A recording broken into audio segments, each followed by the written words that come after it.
হয়ে গেছে মা আসছি। হ্যাঁ, good morning everyone, welcome back to my channel. আশা করছি তোমরা সবাই খুব ভালো আছো। তো এর আগের ভিডিওতে দেখেছো জিরাট থেকে সরাসরি এসেছিলাম আমি উলুবেড়িয়াতে। এবার আজকে আসছে আমার মা। আজকে মা একাই আসছে। এবার হাওড়া থেকে তো উলুবেড়িয়া পর্যন্ত মা আসতে পারবে না, সেই কারণে আমাকে উলুবেড়িয়া থেকে এখন যেতে হচ্ছে হাওড়ায়। দীপ্ত আজকে কাজে ব্যস্ত, মা তো ওইদিকে বাবাকে নিয়ে ব্যস্ত, সময় নেই। পিছনে কুকুর, এই কারণে আমাকে যেতে হচ্ছে। মায়ের আজকে আসার কারণ হচ্ছে আর বেশি সময় নেই। আজকে তো 7 তারিখ হয়ে গেল, তো কিছু বাজার করা হয়নি, ইনফ্যাক্ট বিয়ের শাড়ি পর্যন্ত কেনা হয়নি। তো সেই কারণে মাকে এখানে ডাকা, মানে সবাই মিলে যাব বাজার করতে। বাবা আসবে না, কারণ বাবা আসলে ওই লিও খুব জার্নি হয়, তো বাবা লিওকে নিয়ে বাড়িতে আছে, শুধু মা আসবে। আমার না একা একা ট্রেন লাইন ক্রস করতে খুব ভয় লাগে। মনে হয় যে হঠাৎ করে যদি ট্রেন চলে আসে তাহলেই যা।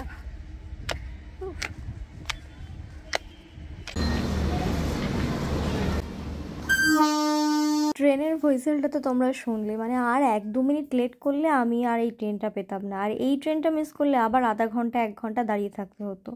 এই ব্যাপারগুলো না খুব খারাপ লাগে। দেখবে যে এই কয়েক সেকেন্ড বা কয়েক মিনিটের জন্য যদি ট্রেন মিস হয়ে যায় কখনো। তো যাই হোক, আমি এখানে দাঁড়িয়ে রয়েছি। হ্যাঁ, এমনিতে দাঁড়িয়ে রয়েছে ট্রেনে, কারণ অনেক ভিড়। তারপরে আবার ট্রেনটাও দাঁড়িয়ে রয়েছে, আমার সাথে সাথে ট্রেনটাও দাঁড়িয়ে গেছে, কারণ ওই যে টিকিয়াপাড়া দাসনগর, মানে ওর মাঝখানে বা দাসনগর পার করার পর, মানে হাওড়া ঢোকার আগের মুহূর্তে যে কি হয় ট্রেনের ভগবানই জানে। আজকে এই লাইনের কাজ হচ্ছে, তো কালকে সেই লাইনের এই প্রবলেম সেই প্রবলেম, 1 ঘন্টার রাস্তা 2-3 ঘন্টায় নিয়ে যায়। তো আজকে হাওড়া ঢোকার আগে শুধুমাত্র আমাদের এই, মানে আমরা যে ট্রেনে যাচ্ছিলাম শুধু সেই ট্রেনটায় নয়, আরও প্রায় 6-7টা ট্রেন দাঁড়িয়েছিল হাওড়া ঢোকার মুহূর্তে, মানে ঢোকার মুখে আর কি। কারণ মাকে আমি ফোন করছিলাম, মাকে ফোন করে বললাম যে আমি যে ট্রেনে আছি সেই ট্রেনটা লেট করছে, দাঁড়িয়ে আছে, তো তুমি কোথায় আছো? তো মা বলল যে আমাদের ট্রেনও দাঁড়িয়ে আছে। তো মায়ের আর আমার ট্রেন পাশাপাশি দাঁড়িয়েছিল। তো যাই হোক, মায়ের ঢোকার আগে আমি স্টেশনে পৌঁছে গিয়ে মা যে প্ল্যাটফর্মে নামবে সেই প্ল্যাটফর্মে আমি চলে গেছিলাম। 6 নম্বর প্ল্যাটফর্মে আসে মালদা ইন্টারসিটি, তো ওখানে গিয়ে এই যে মাকে সাথে নিয়ে নিয়েছি।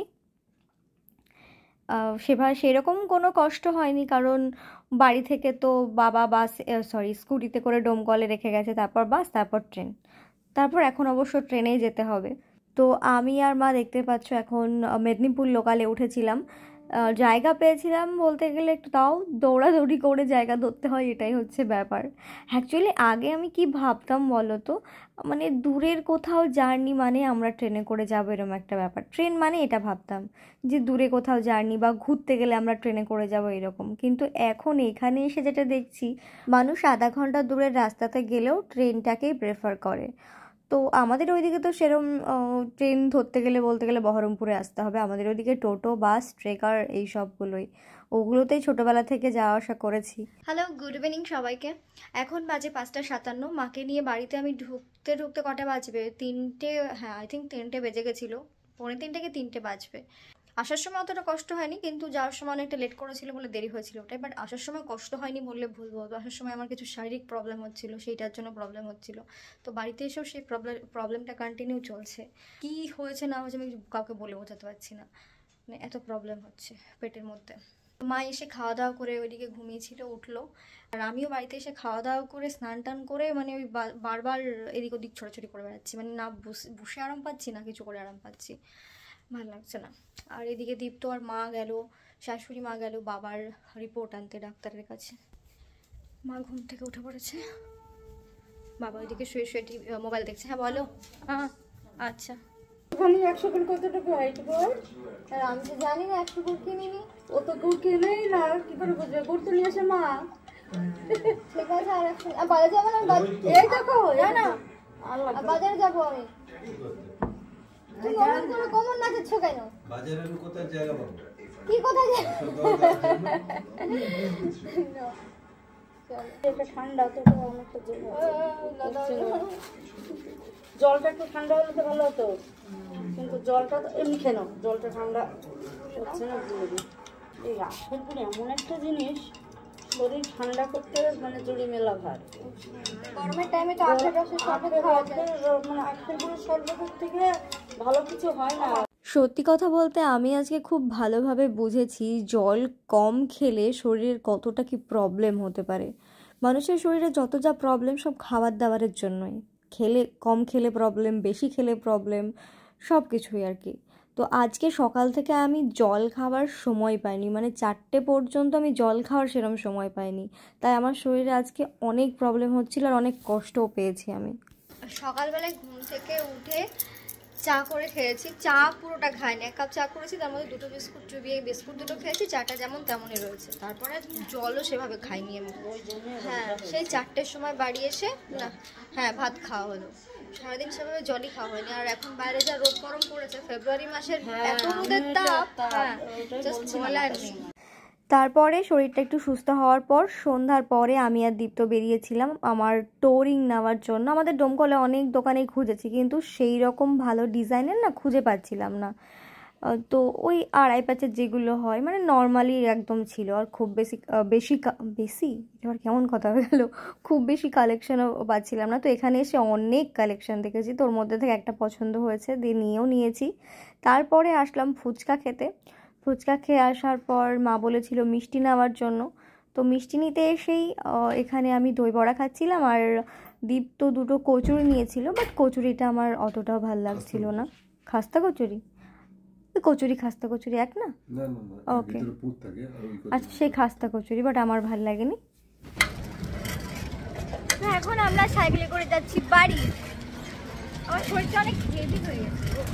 তো এইমাত্র বাজার থেকে বাড়ি আসলাম। এখন তোমার বাবা বাড়িতে চলে এসে খেয়ে নাক ডাকে। হ্যাঁ, বাবা ফোন করেছে মাকে, বলছে ঘুম আসছে না, ভয় পায় বাবা, তাই মাকে ফোন করছে, বলছে ঘুম আসছে না।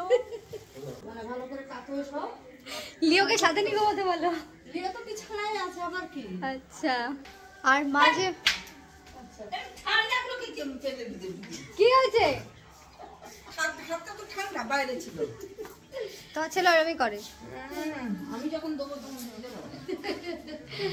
তো হ্যাঁ, যেটা বলছিলাম, মা যেটা মানে বললো বানিয়ে দিল, তোমার ওই আখের গুড়ের শরবতটা খেয়ে জাস্ট ম্যাজিকের মতো কাজ করেছে গো মা। হ্যাঁ, বেশ ভালো কাজ করেছে। আর রাত্রে আর একটু খাবো, মা গুলে রেখেছে গ্লাসে, রাত্রে আর একটু খেলে ঠিক হয়ে যাবে।